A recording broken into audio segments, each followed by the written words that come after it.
Assalamualaikum warahmatullahi wabarakatuh. Berjumpa kembali di Sahabat Matematika Channel bersama saya Radi Abu Zulfikar yang siap menemani Anda untuk belajar matematika agar Anda hebat dalam prestasi. Karena Sahabat Matematika Channel selalu menyajikan konten pembelajaran yang berkualitas dengan sajian-sajian yang dikupas secara tuntas dan jelas.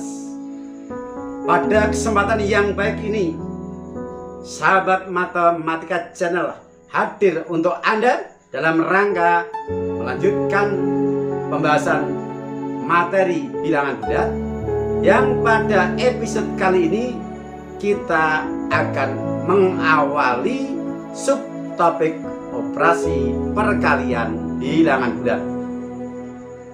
Untuk episode pertama dari operasi perkalian bilangan bulat ini, yang akan kita bahas yang pertama adalah definisi perkalian. Yang kedua, karakteristik dari operasi perkalian bilangan bulat. Mudah-mudahan apa yang kita sajikan ini nanti bisa bermanfaat buat Anda. Karena itu, siapkan pikiran, hati, dan diri Anda untuk benar-benar fokus hadir dengan sepenuh hati dari awal sampai akhir mengikuti pembelajaran dalam sajian kami ini. Dan selanjutnya, bila tombol subscribe Anda masih berwarna merah, sementara Anda ingin mendukung perkembangan channel ini, silahkan Anda tekan tombolnya, likes dan komen, juga tombol loncengnya, karena itu semua sangat berarti bagi kami dan Anda bisa mendapatkan notifikasi dari tayangan video-video kami yang terbaru. Namun demikian, bila Anda tidak berkenan, tidak mengapa, kami sampaikan terima kasih dan kami apresiasi kebersamaan Anda bersama kami di Sahabat Matematika Channel. Mudah-mudahan ini semua menjadi bagian dari amal soleh, berbagi kebaikan untuk sesama. Karena sesungguhnya sebaik-baik manusia adalah yang banyak mendatangkan manfaat bagi sesama. Selengkapnya, mari kita ikuti pembelajarannya. Bismillahirrahmanirrahim. Materi pembelajaran operasi perkalian bilangan bulat Matematika SMP kelas 7 semester ganjil.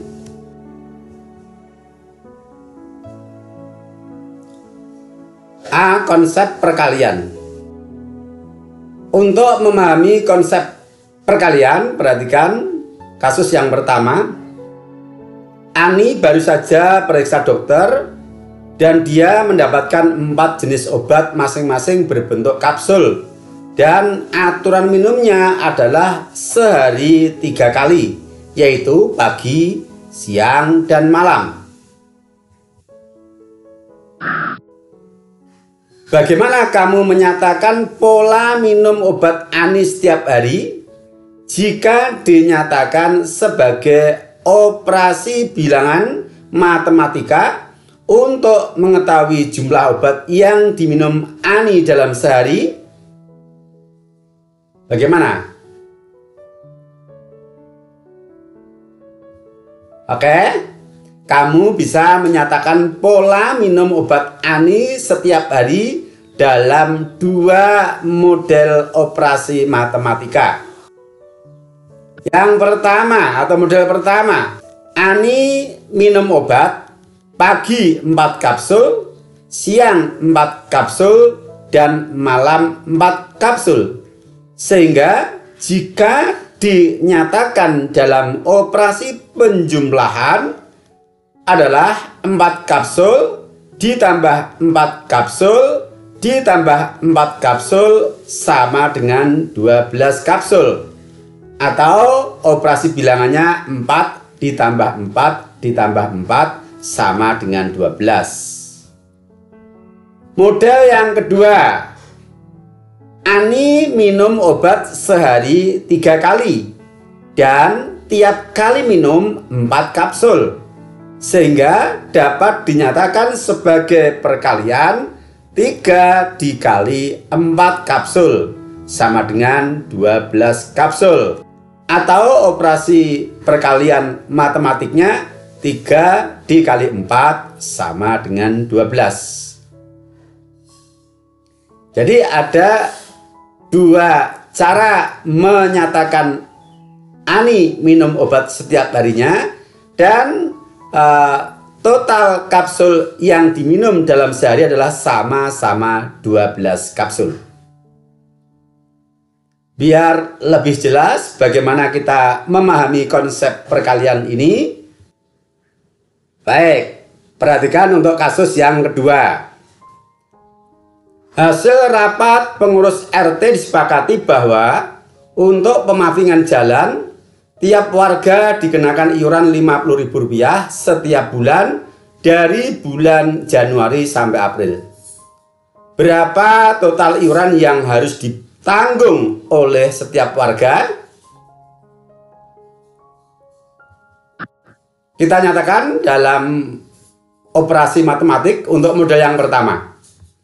Iuran tiap bulan Rp50.000 selama 4 bulan. Artinya Januari membayar Rp50.000, Februari membayar iuran Rp50.000, Maret Rp50.000, dan April juga Rp50.000.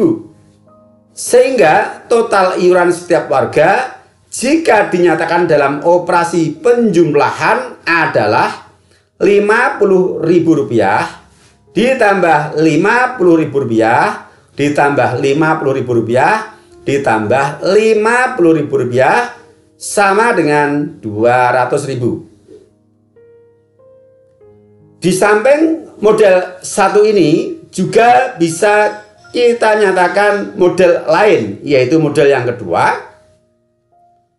Warga harus membayar iuran 4 kali karena dari bulan Januari sampai April, dengan setiap kali membayar iuran adalah Rp50.000, sehingga dapat dinyatakan sebagai operasi perkalian 4 dikali Rp50.000 sama dengan Rp200.000. Jadi kasus 2 ini juga bisa kita nyatakan sebagai operasi penjumlahan dan operasi perkalian yang hasilnya sama. Dari dua kasus tadi, mari kita identifikasi untuk kita simpulkan.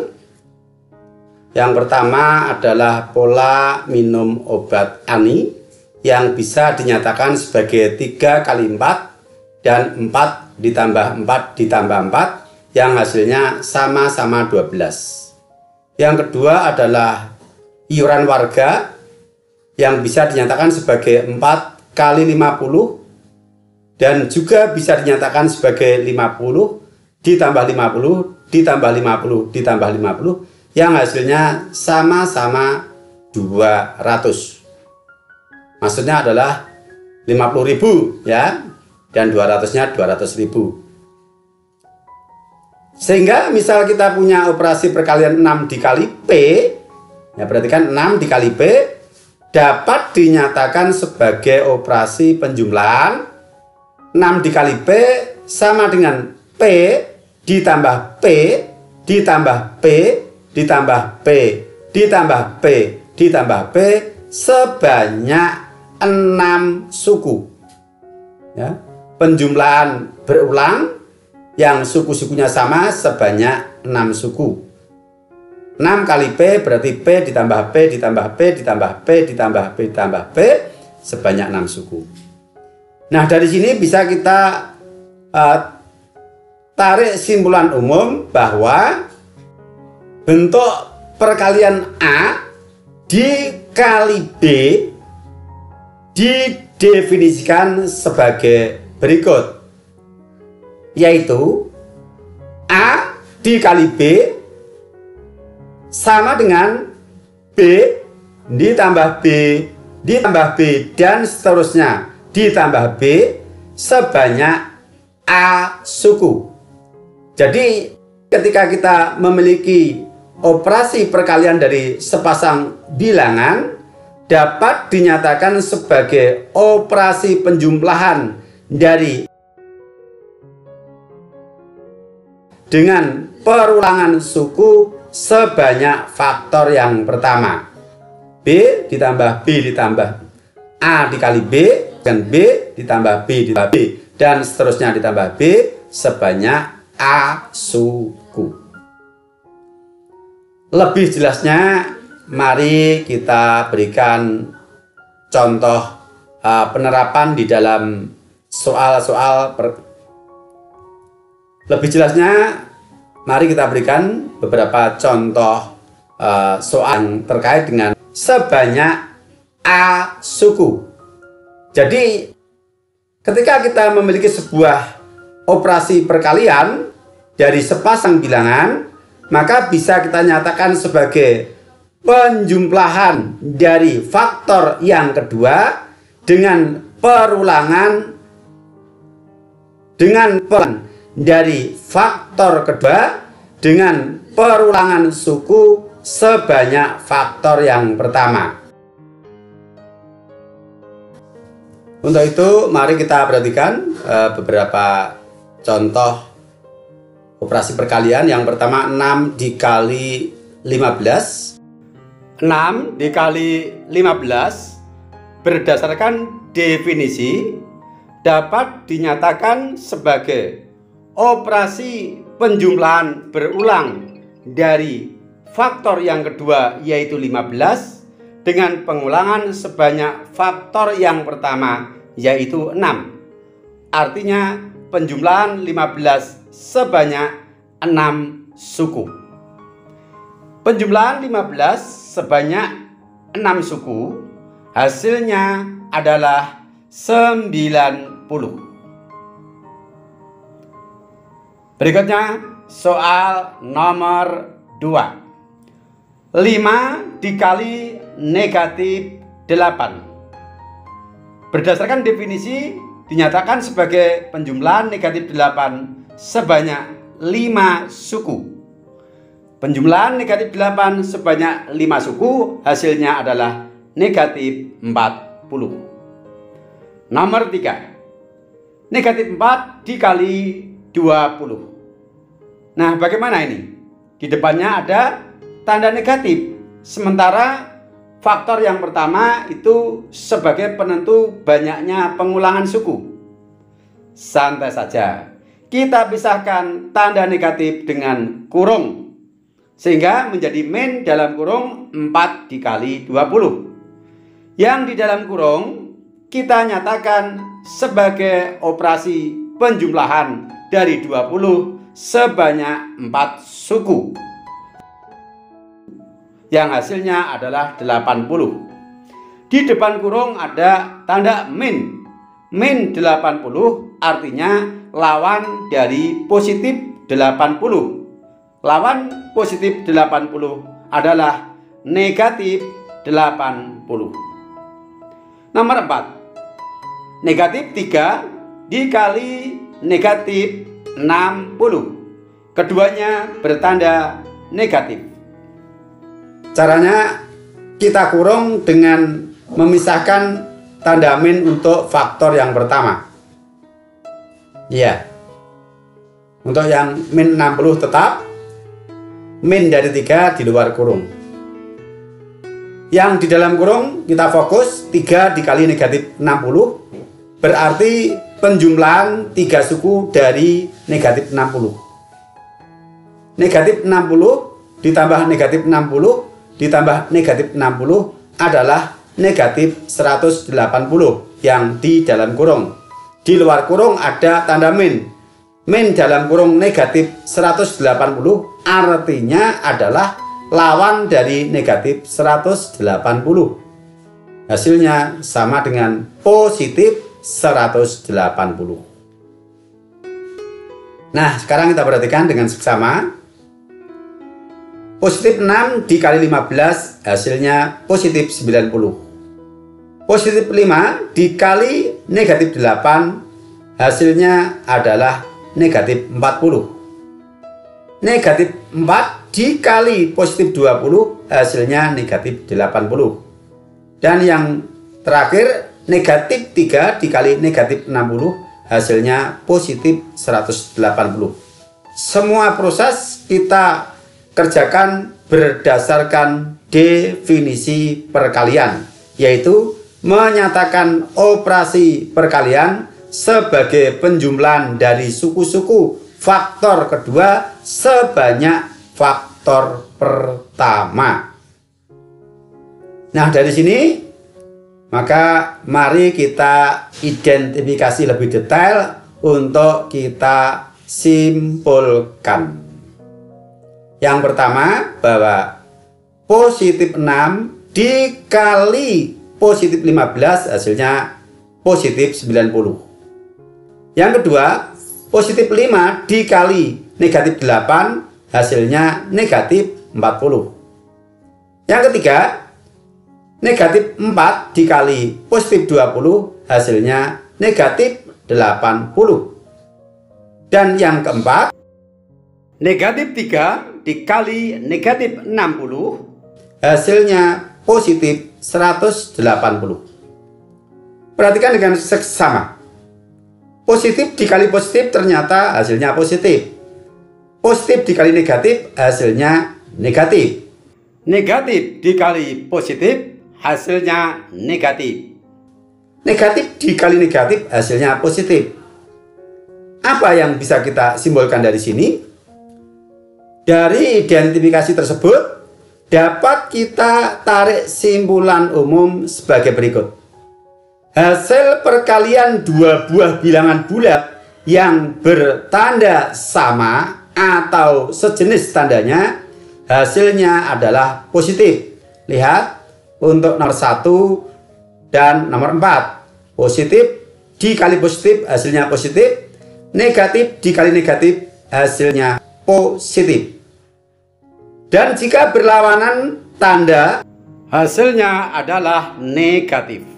Lihat untuk nomor 2 dan nomor 3. Positif dikali negatif hasilnya negatif. Negatif dikali positif hasilnya negatif. Nah, ternyata operasi perkalian itu punya karakteristik.